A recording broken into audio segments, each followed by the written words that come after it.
గురుగారు, భోగి పండుగ పరమార్థం ఏమిటి?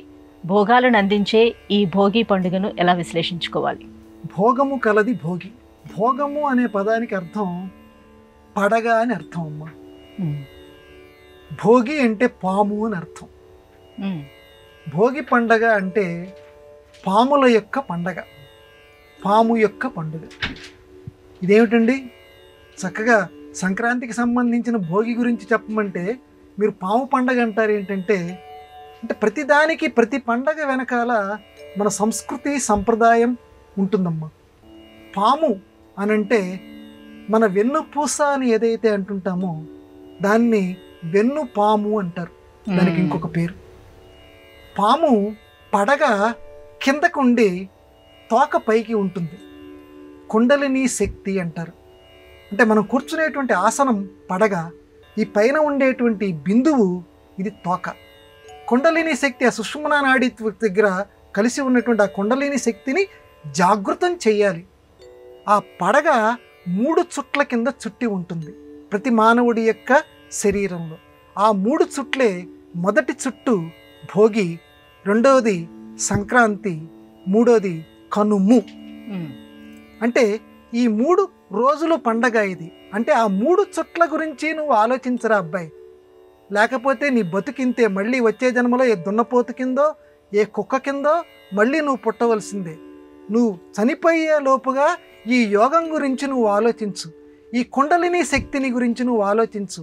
ఏడాదిలో కనీసం ఈ 3 రోజులన్నా నీకు నేను జ్ఞప్తి చేస్తున్నాను. మిగతా రోజులు నీ ఇష్టం వచ్చినట్టు నువ్వు అనుభవిస్తున్నావు. ఈ 3 రోజులన్నా నీలో లోపల ఉన్నటువంటి వేరే వాళ్ళు ఎవ్వరూ కూడా నిన్ను బాగు చేయలేరు. భగవద్గీత చెప్పింది, ఎవడిని వాడే ఉద్ధరించుకోవాలి. కాబట్టి వీటి గురించి ఆలోచించి యోగ శాస్త్రాన్ని నువ్వు బాగా అభ్యసించు. కుండలిని శక్తిని పైకి తీసుకురావటానికి యోగం ద్వారా ప్రయత్నం చెయ్యి అని ఆ భోగి గురించి చెప్పేటువంటిది భోగి. ఆ పాముని గురించి మొదటి రోజు చెప్తాను. ఇది అంతరార్థం. పైకి మరి ఇంత అంతరార్థం చిన్నపిల్లలకి చెప్తే దడుచుకుంటారు. ఇందక్కడ కూడా అయ్యా, పండగ అంటే ఎవరికైనా ఇష్టమే, కానీ పండగ వెనకాల ఇంత అంతరార్థం ఉందని బాగా పెద్దవాళ్ళు అయిన తర్వాత చెప్తే అర్థం చేసుకుంటారు.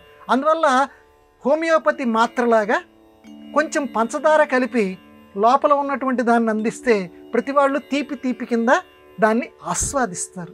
అందువల్ల భోగి పండగ అని మన వాళ్ళు కల్పించి ఇది సంక్రాంతికి ముందుగా వస్తుంది. ఈ రోజుతోటి మనకి దక్షిణాయనం పూర్తయిపోతుంది. రేపటి నుంచి ఉత్తరాయణం మొదలవుతుంది. కాబట్టి దక్షిణాయనం ఏదైతే ఉందో ఈరోజు ముగిసిపోతోంది.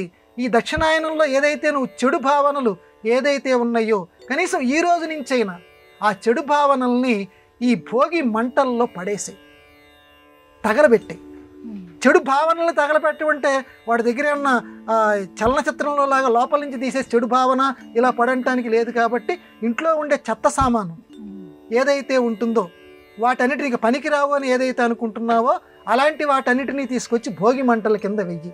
అంటే చెడు భావనలు తొలగించమని అక్కడ ప్రధానమైనటువంటి ఉద్దేశం. పూర్వకాలంలో మేడి, జువ్వి ఇలాంటి పవిత్రమైనటువంటి వాటిని, పుల్లల్ని భోగి మంటల్లో వేసేవారు. ఇప్పటికి ఆ చెట్ల పేర్లే కొంతమందికి తెలియవు, ఆ చెట్లు ఎక్కడుంటాయో కూడా కొంతమందికి తెలియవు. మొత్తానికి అది ఆచారం కొనసాగిస్తున్నారు.